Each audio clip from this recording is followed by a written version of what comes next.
rematches go. We unpack. We unpack. We unpack. Coming to you live. Boxing Ego Unpack. Yeah. We unpack. We unpack. We unpack. Coming to you live.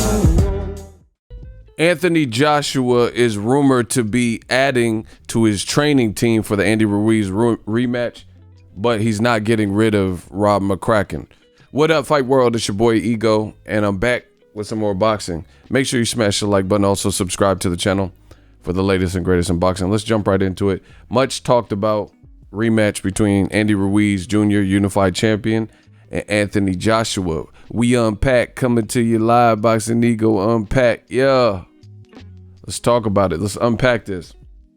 Unpacked is my series where I give you guys some in-depth, detailed thoughts on a particular subject or category, situations that are going on in boxing.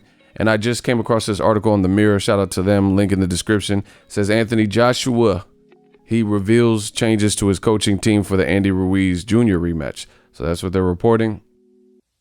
Says Anthony Joshua has revealed he will retain Rob McCracken as his trainer, but he will add to his coaching team for his rematch with Andy Ruiz Jr. Joshua was dropped 4 times and stopped in the 7th round by Ruiz as he lost his heavyweight world titles in June. Several of the Brits' fellow fighters, including Amir Khan, have advised Joshua to ditch longtime trainer Rob McCracken ahead of his rematch with Ruiz, but Joshua revealed he has no plans to change his head coach. Quote, Rob McCracken is more than just a trainer, he told Sky Sports. Rob McCracken is like a man who's helped me as a person, and I feel like he's really going to take me on to be a better person in life. As a trainer, he's taken me from novice to the Olympics to world champion. I feel like there's options. 1, keep it as it is. 2, add to what we already have. Or 3, get rid of Rob McCracken and completely change. I think number 3 is silly. Number 1, we're already doing it now. And number 2, to add to what we have, I feel like it can only make us better and stronger as a team. Joshua and Ruiz are still negotiating a date for the second installment, with the dethroned champion favoring Cardiff's Principality Stadium. Ruiz, however, is adamant he will not travel to the UK, with Saudi Arabia, emerging as a possible option. Joshua said, I went there in New York off of my own back, so for the rematch, I would love for it to be in Cardiff, but it's going to be on neutral ground. See, Joshua says these things, and I don't think he's thinking it through, because that makes no sense. How is Cardiff neutral ground when it's close to where you're from and it's in the UK and you've fought there before? I think he fought Carlos Takam there, and he's had fights there. So that would be your crowd. It wouldn't be neutral ground. So I don't even know why he said that. But whatever, moving on. He says Ruiz is a champ, so he will make some calls as well. In the Olympics, I tried to block out all the energy in the room, but it was the worst thing because I was fighting a battle I couldn't win.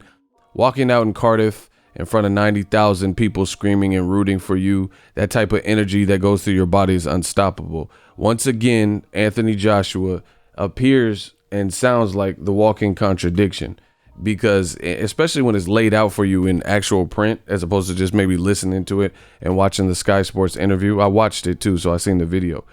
He says, I went there in New York off my own back. To just dead that point, you went there for Gerald Big Baby Miller. He was the New Yorker. You were willing to fight a New Yorker in his backyard, but he failed a drug test and fucked it all up. Therefore, that fight got canceled. Andy Ruiz, you didn't do him any favors because you weren't even supposed to be fighting him. And if anything, he did you a favor by bringing his name and risking it all as a once beaten fighter, going in a fight like that, possibly ill prepared with only 5-6 weeks to properly, to try to get a proper camp, which you probably can't in 5 weeks time. And then he came out and beat you. So that's one thing. But he says, I wanted to be in Cardiff on neutral ground. And then he talks about 90,000 screaming fans, and the energy that goes through your body is electric. So if you have 90,000 screaming fans who want to see you get your belt back, that's also what he said in the Sky Sports interview. How the hell is that neutral ground? Once again, more things that don't make sense from Anthony Joshua. Principality Stadium is not neutral ground. Canada or something would be neutral ground. Neither you nor Ruiz have roots or anything, particularly that gives you an advantage in a place like Canada. Anyway, Saudi Arabia also sounds like more of a neutral ground where neither person has an immense. I mean, I know Joshua goes to Dubai on vacation, but I don't think anyone has an immense, psychological edge in that situation. Now, moving on to the trainer, we're going to unpack this. He says he has 3 options: change nothing, add to what he already has with Rob McCracken, and number 3 is, give the axe to Rob McCracken and then go in a whole different direction. Listen, I have no time, especially as I get older in life and stuff. I have no time to beat around the bush and, excuse me for being blunt, but I disagree wholeheartedly with Anthony Joshua. This is no disrespect to Rob McCracken. Never met him, don't know. It's not about him particularly, but this is, people in boxing oftentimes allow loyalties to cloud their vision where they're jaded, and they believe for some odd reason that they have to instead remain true to the game or loyal for whatever reason in situations when it comes to trainers. I don't believe that. I don't think that you have to remain loyal to a trainer. And it's not even a thing of disrespect or you hate this person, but this is your career. Why would anyone stay loyal to a situation that is no longer conducive to their growth? Lennox Lewis is also one of the people who actually represents Canada, represents the UK, and he recommended that Joshua get a new trainer.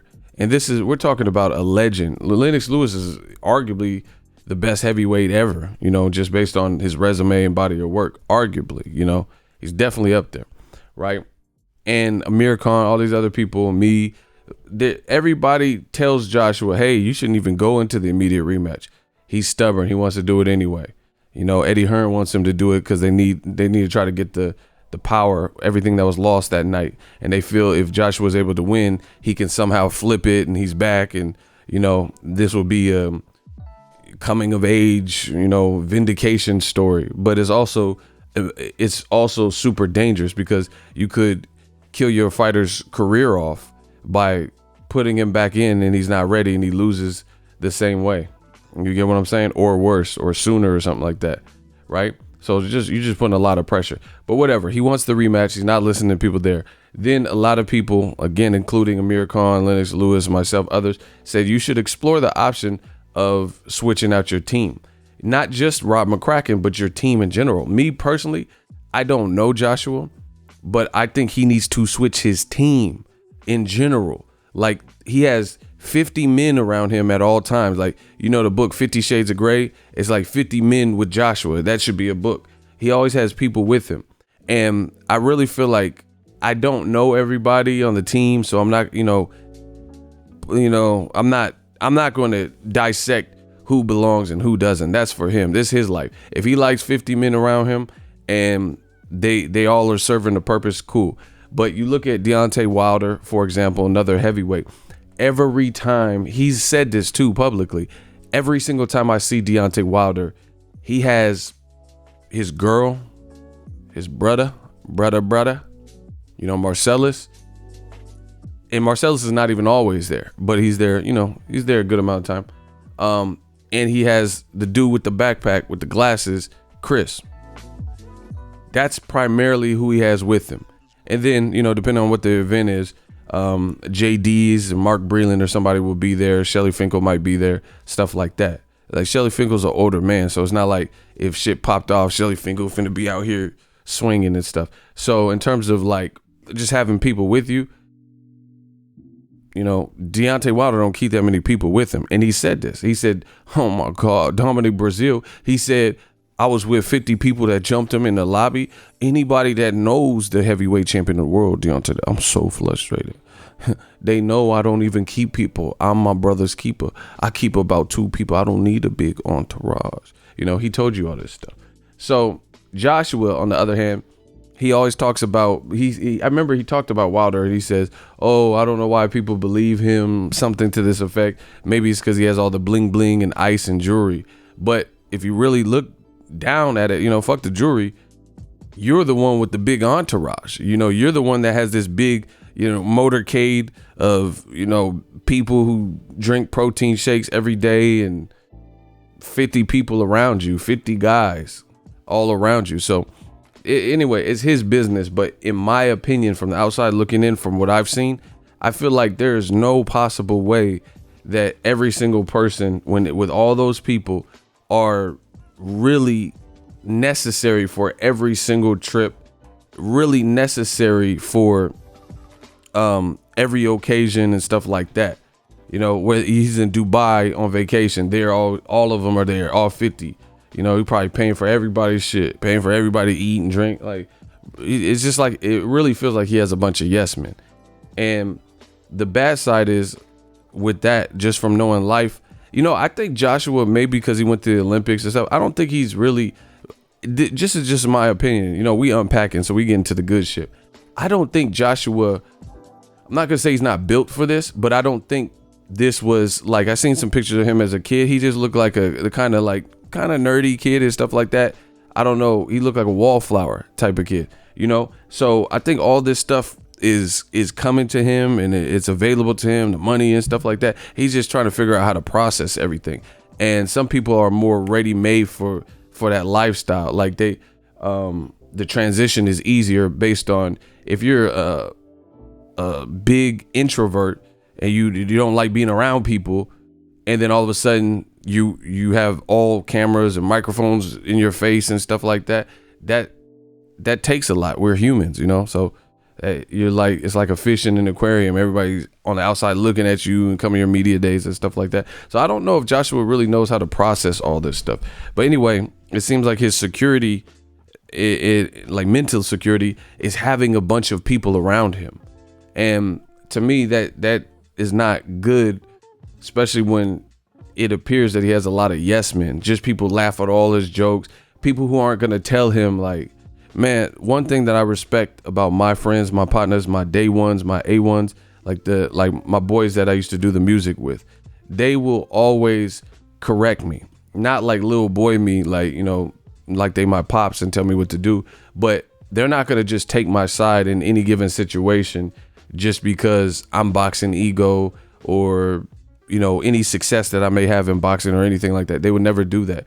If I'm wrong and I tell them a story, they'd be like, oh, I think you're tripping, or why you do that girl like that, or you did this, or, you know what I'm saying? I don't have yes men, you know, I feel like I have genuine people that, because I keep my circle small, they care about my best interest. You get what I'm saying? They're not going to just tell me whatever. If I say a joke that's wild corny, they're going to be, you know, they're not going to just laugh just because I'm ego or because I have a YouTube channel. If anything, you know, maybe it's a Bay Area thing. You know, if anything, they'll roast me for having a lame joke, you know. They're not going to just go with the flow. If I said some shit that was like superbly whack. But Joshua, like I said, he'll be doing weird impressions of Wilder. Oh, to this day. And it don't even sound like Wilder. It's not a good impression. And people are like, ah, ha, ha, ha. Like he Mike Epps or something. But anyway, back to this Rob McCracken thing. A lot of people in boxing, I feel like they let their loyalties lead them into a blind situation. You know, women do this sometimes in relationships. They'll be with the guy, they think they love him or they do love him or whatever, but that doesn't overshadow the fact that that guy is physically, mentally abusive, a deadbeat, you know, toxic to your growth, things like that. And people stay in these situations because of comfort zones. And I feel like Joshua is a person who he definitely deals with comfort zones. You know, I'm not saying he never took no risks. The man's an Olympian. He's a gold medalist. So he probably is taking risks, but he also stays in front of comfort zones. And I feel this for a multitude of reasons. The Wilder situation. Oh, I'm not coming to America. Why should I? After he asked for $50 million, but then you came to America to lose to a guy that wasn't even supposed to be here, like Andy Ruiz, who don't look the part, and he ends up beating you for far less money. And it looks worse because it looks like this chubby Mexican cuz just knocked you out and embarrassed you, and you look like a bodybuilder, versus we know Wilder hurts everybody. Wilder, in his 41 fights or whatever, he has knocked down and or knocked out everybody. There's not been one person that has not been hurt and knocked down in 41 fights or whatever with Deontay Wilder. That's fact. So even if Joshua came to America and were to lose, he would get a lot of money, he would get more money, and he would get respect just for taking on a tall task. And, you know, he would just try to beat him. So Joshua's team, they mishandled this whole situation as far as I'm concerned. And as far as the trainer switch, best of luck, because Andy Ruiz, he looks like a kid in a candy store. He looks excited, thrilled. Hey, mama, we ain't got to struggle no more. He looks like he's enjoying the ride. So now you got to come try to take that from him. He knows he can hurt you. He knows you have power. He knows you have the power to floor him, and he knows that he has the heart to get up from it and rally back. So you're going to have to really debilitate him if you hurt him, or box scared. And again, I don't see how. It's like shark in the water. Andy Ruiz throws a volume of punches, and he's creative with it, right? And he has faster hands than Joshua, and he has experience as an amateur. So, you know, real talk, I'm starting to worry for Joshua in this particular fight. From the statements, it just feels like he's being rushed into an immediate rematch, and the statements he's making don't give me the confidence. You know, he's talking about, oh, option 3 sounds crazy. How is it crazy to switch your trainer? And with that trainer and with that team, you know, sometimes relationships grow stale. Maybe you've learned what you can learn with that person. You know, people say that often with father-son tandems. The father took you as far as he could, and now you're at the elite level. You got to get better. Lennox Lewis just said, a great fighter, a Hall of Fame fighter, you know, excellent commentator. He just said, it's like going to university with your third grade teacher. Your third grade teacher might have taught you all that you can. So I disagree with Joshua.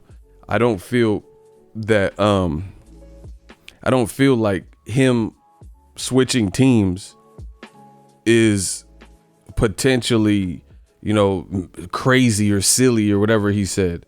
I don't see that. This is your career. This is, if you want this stuff to continue, you gotta say like, yo, this been real. You know, that's why I respect people who try different things and like maybe switch trainers. Like, you know, Gabe Rosado, he took some losses. He switched. He was with Billy Briscoe, and you know, he tried out some other people like my dude Greg Hackett. Shout out to Philly. And he tried different scenarios and went to LA to train. He's trying different things because at the end of the day, it's about capturing the victory, you know. And with Joshua, the stuff he's saying, things to the effect of, oh, it'd be crazy or silly for me to switch trainer. No, this is your whole career. It's not crazy or silly. You got to win. This is what boxing is. What have you done for me lately type of sport. So I disagree. I don't think it's crazy to consider a different training situation. And it's no love lost because, again, Gabe Rosado, he switched trainers, went to different trainers. In the end, he went back to Billy Briscoe for fights.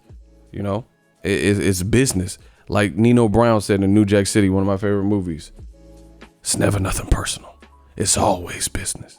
It's always business. And Joshua was saying stuff to the effect of, oh, yeah, Rob McCracken, he's helped me as a man. He told me how to stand up and pee and use the potty. You know, like that shit is cool, but this is your career. You have all eyes on you. You have a family to feed. You know, he has beautiful kids and shit like that. And he's talking about, oh, he's helped me as a person. You know, he trained me. Man, none of that stuff matters. You got to win. Floyd Mayweather's the master of this theory. You got to win. You know, when he was at odds with his own father, he wasn't using his father as a trainer. He felt the type of way and the relationship wasn't working. So he used Uncle Roger, who he beat. Motherfucker ain't beat nobody. He ain't beat no motherfucker by okay, you know. And then when the time was right, he went back to his dad. You know, they went back to his dad and then they mended that relationship. So I don't believe like when fighters say this stuff like, oh, it's crazy to switch and I got to remain loyal. And here's the danger of, I guess he's saying add on, you know, we're going to add on to the equation. What does that really do? You know, because now it's like Broner's tried it, where he had like Kevin Cunningham and Mike Stafford training him. Danny Jacobs tried it where he had like Virgil Hunter giving additional advice, and then also had Andre Rozier. And the thing is, different people have different programs. Virgil Hunter might have a more cerebral approach that he wants Jacobs to do. And Andre Rozier, known him since the amateurs. You know, he said, I've interviewed Andre Rozier. He said, Jacobs like a son to me. So, you know, it's not like either one, Virgil or Rozier, is better or whatever, or one bad for Jacobs. But the thing is, sometimes there's too many hands in the cookie jar. You know, Virgil Hunter, he might have a whole different theory and set of strategies. You know, he might have some Sun Tzu Art of War shit for Danny Jacobs, and Rozier might have a whole different plan for how to approach Golovkin. You know, Rozier maybe seen something that Virgil Hunter didn't see, vice versa. You know, Andre Rozier might have had fighters that battled Golovkin. You know, there's different bits and pieces of knowledge. Or Virgil Hunter could have battled Golovkin as an amateur with one of his fighters, so he knows something specific. So it's hard to have multiple people in your ear telling you what to do.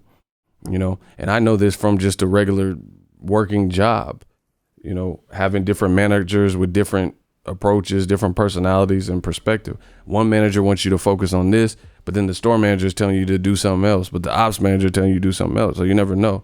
Like I said, Virgil Hunter and Andre Rozier both training Jacobs. Jacobs still lost to Triple G. I thought he won, but, you know, it was close. You know, Virgil Hunter might...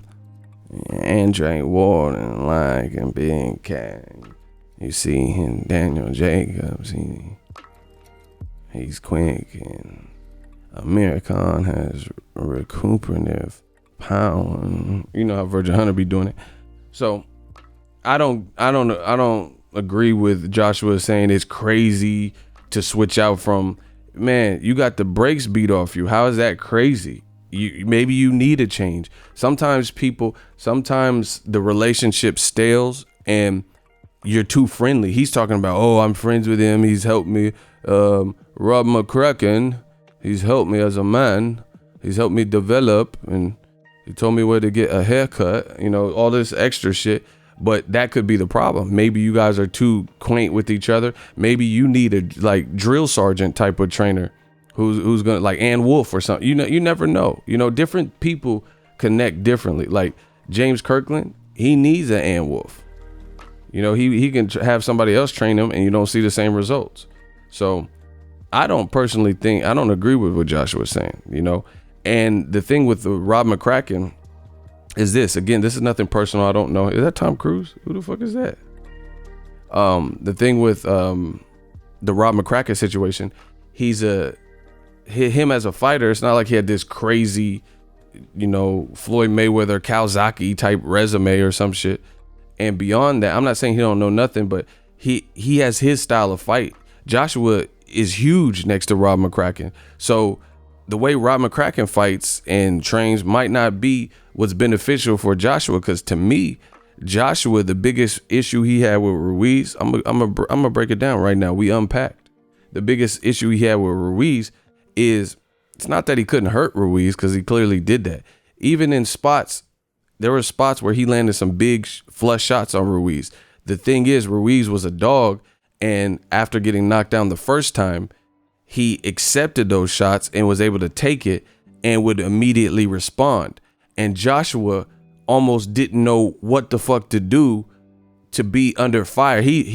Joshua is so big and strong, and he was mowing guys down, bow, bow, and then they're falling around and, you know, discombobulating and shit. And then he goes, you know, cautiously goes up to him in the ropes and then, you know, does away with him. Andy Ruiz didn't go out like that. And when he started firing back, Joshua looked like he was like a hella gunfire just rang out. He was just getting hit upside the head. It really looked weird because Ruiz's stature and Joshua was so big, and, you know, Joshua was shelling up. He didn't know what to do. He would, like, you see other fighters like Floyd, he'd be trying to let Cotto get his shots off, his combos off, and he'd be trying to catch him in between. Danny Garcia does it too. Curtis Stevens even does it. The catch and shoot, simple. You know, Joshua was just, You know, he was spooked when there was that return fire. He didn't know how to process that. So that could come from how you've been fighting and what your opponents have presented. You know, Kevin Johnson and Gary Corner, you know, when these guys get hurt, they're not at the elite level, so they go away. Andy Ruiz didn't just go away, you know. And I think Joshua, his size, his physique, and things like that, it's actually he has the makings of a more of an American style. Maybe you need an American trainer, because the thing is, Joshua, he treats this like it's a school paper. You know, he's like very robotic, just the way he thinks. Oh, if I punch you like this and then I follow with this, and you got to switch it up. Other fighters, like let's say Canelo Alvarez, he mixes it up. You don't really, it's not always predictable. You know, Joshua becomes like more like too textbook and stuff. So maybe he does need a different trainer, Emmanuel Stewart, or someone who's going to give him some swag. You know, rest in peace to Manny. You know, someone's going to give him some swag or try to implement that, because he has a European trainer who's training him kind of a European style. And again, each person is different. Different people have different attributes. So if you try to train everybody, Joshua is not like some of the other, just physically, he's not like some of the other European fighters. And motherfucker, I seen him next to Carl Froch. He looked huge, you know? So he has his own set of positives and negatives, attributes, strengths and weaknesses, you know. And I'm just really worried for Joshua. He talking like just the way he talks. He's talking about, oh yeah, I'm gonna kick Ruiz fucking ass. I'll fight him in Mexico. I'll fight him in Tijuana. You know, meet with me. He's saying all this stuff, but in the same interview, he says, I question if I was good enough. Who says that? Name a heavyweight. I know there's heavyweight. Mike Tyson, even if he lost to Buster Douglas, he's still gonna come back. Come on, I'm talking to you, Sweetie, Lennox Lewis. I'm gonna eat your kids, Lennox. And like, you know, I want to stomp on your kids' testicles so they can feel my pain. You know, he was still talking crazy. He wasn't like, oh yeah, I lost to Buster Douglas and I questioned. Mike Tyson still was going off on Lennox Lewis and Andrew Galata. Yeah, I want to stomp on Galata's testicle. You know, he was still doing that. Joshua openly admitting to everyone, showing the innermost fears and vulnerabilities that he had. Oh, I got a sports psychologist, guys, in case you were wondering. That, I mean, who does that? Especially at the heavyweight division, you know? Hey, I questioned if I was good enough to beat Ruiz. Hey, I got a sports psychologist and he's helping me help coach me, because what if Ruiz hits me with a shot and I can't recover? Who says that? Who puts that in the atmosphere? You know, just stuff like that. It's crazy, his approach, you know, and his mind seems kind of feeble. It's kind of feeble-minded the way, you know, kind of his approach in the game. But, you know, best of luck. Maybe he could pull it off, but, you know, just what I'm hearing, and he's talking about Rob he's more than a coach. That none of that matters. You got to win. You got to get the victory, you know, and that's just the bottom line. You got to get the victory. So it's not like no hard feelings. Like I'm saying you should treat Rob like shit or something, but you got to do what's right for you. Opportunities don't always stay there. You know, opportunity is just going to be there for when you're ready to develop, or you know, sometimes you keep going through stuff in life. You might have missed an opportunity, because like if Andy Ruiz knock him out again, you're gonna switch trainers then after you took back-to-back knockout losses. I mean, this is what fighters tend to do. So you gotta do one shot, one kill, and try to make your next move your best move. Look at Floyd Mayweather, you know, taking a risk, getting out of comfort zones. Tried working with Roger. Roger's a great trainer. Then he switched later in his career. He wanted to close his career with who he started with, his pops. Did that, had success with that, beat Pacquiao with his pops, and, you know, Maidana's and shit like that. You know, you got to take risks. Also, look at the business side risk that he took. You know, he didn't switch trainers per se. Well, actually he did, I just told you. But aside from that, from the business perspective, he's with Top Rank. He didn't like where his career was or how he's being moved, so he bought himself out of his contract. I just seen Floyd at the Tank fight, and I have it on video. Check it on the channel. Make sure you guys subscribe. Check that video. He said, I bought myself out of my Top Rank contract for $750,000, and the rest is history. I made over $750 million in 3 fights. You know? So what are we talking about? That's the same thing. He could have stayed loyal to Top Rank. Oh yeah, Bob Arum, I started with him. You know, like Joshua was talking about. Oh, Bob Arum, he's been nice to me. But it's not about that. It's about what's best for you in the long run. You know? And Rob McCracken, again, no disrespect to him, but is that the best fit for you training wise? Bringing in a secondary person who is behind Rob McCracken and can't really work with you. They got to play second fiddle. Good luck. We'll see if that works. Let me know what you guys think of Joshua and him adding onto the team as opposed to subtracting from his team. I think he needs to subtract from his team. It's just my personal opinion, especially in his entourage. Dwindle that down and let that whittle down. I don't think he needs all them people. You know, the people just, yes, oh yeah, you know, gassing you up. I don't ever want that.